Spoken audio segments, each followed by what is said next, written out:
we need you to go home. I know it sounds ridiculous. Models cannot do makeup. Lesson learned. Never again. Bronzer is such a bad thing. To look patchy. It's like a little trick that you can do to look more natural. I look like a brand new person. Best thing about modeling.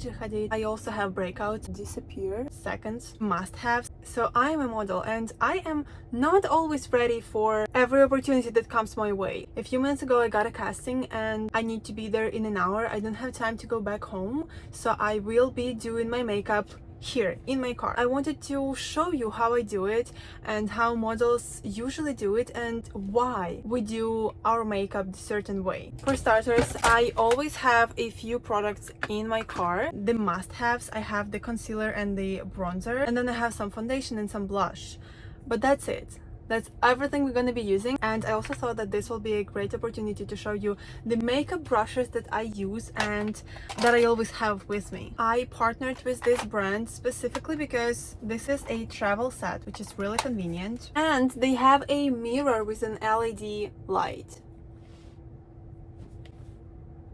Excuse me, isn't that amazing? And then of course we have all of these beautiful brushes. What I really like is the quality. They are amazingly soft. So my skin is already moisturized and the only thing I will do is put the makeup on. Yes, I am a model, but I also have breakouts and I do need to cover them. So I do that with NARS. This one covers everything. It does have a brush, but do not touch my face every single time. I like to put it on the back of my hand first, just like that. And then I like to use this tiniest brush in the set, which is this one, and it's called Detailed Brush. And I just take a little bit, gently dab it on the spots. Just like that. Whenever you want to cover the pimples, the key is to let it sit for a few seconds and only then you can blend it out. As crazy as it sounds, models cannot really do makeup when we go to castings for one simple reason, because the client is looking for something and we need to be like an empty page. And for that we need to give them the opportunity to imagine how the certain style is going to look on us, because if I'm going to come with a cat eye, they will be like, but how are you going to look like without the makeup? Like,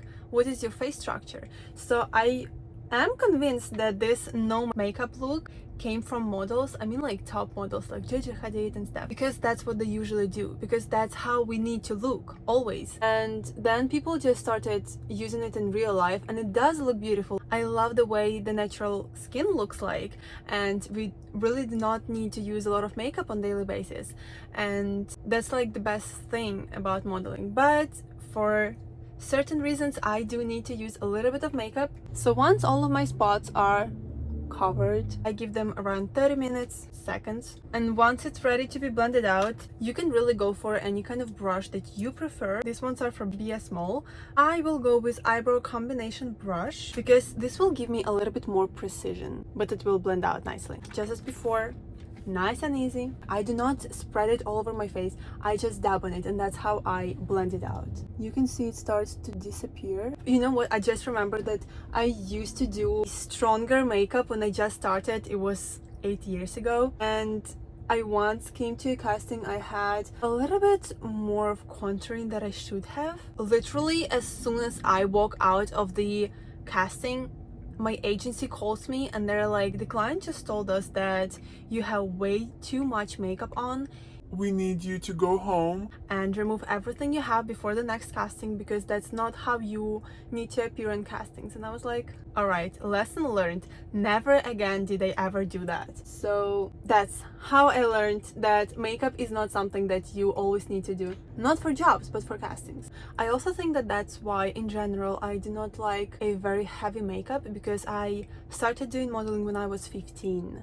And then by 16 I started to travel. I'm 24 now and I have been traveling ever since, and I have been working ever since. So I have enough full face makeup in my life, and I feel like for everyday makeup I just prefer to go barefaced, like absolutely nothing at all, or do this kind of no makeup look, because that's how I know it. Like, I was so young when I first started doing it. I think that it shaped my personality and my likings, and it showed me what looks good, what doesn't look good, and that's actually how I learned this technique as well. Alright, half of the way is done. Then I also like to go really lightly with the foundation, just because I don't want my makeup to look patchy. That is the only reason. And I also have a little bit of redness in these areas that I want to blend in as well. So for that I will take the angled brush, the absolute best brush for foundation. Then I take my foundation. This is Chanel Les Beiges. I do this much. You do not need a lot of foundation when you do no makeup look, because you need it to be spread in a very thin layer. And I usually don't even use everything I showed you. I basically need it to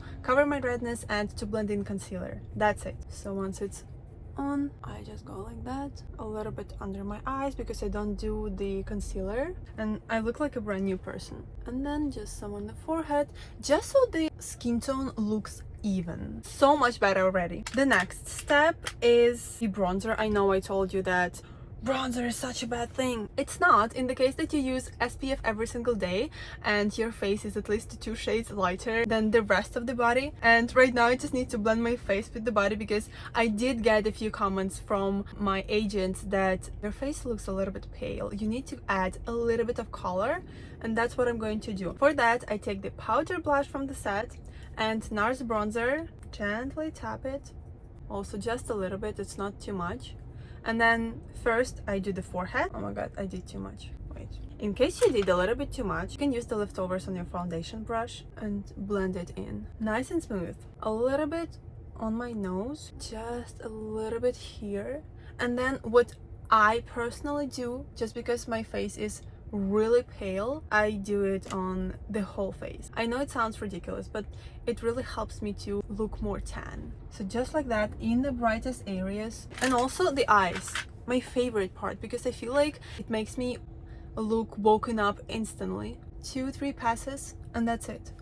And you can see that I look very natural, but at the same time my skin doesn't look like I have a lot of makeup on. My skin looks natural, it's glowing, all of the spots are covered. Literally 5 minutes, my makeup is done and I am ready to confirm some jobs. You can see that I didn't do my eyebrows, I didn't do my eyelashes. It's like a little trick that you can do to look more natural. I hope this was useful. If you are looking for a brush set, I have left a link in the description to get these ones. Thank you for watching, don't forget to like and subscribe, and I will see you in my next video.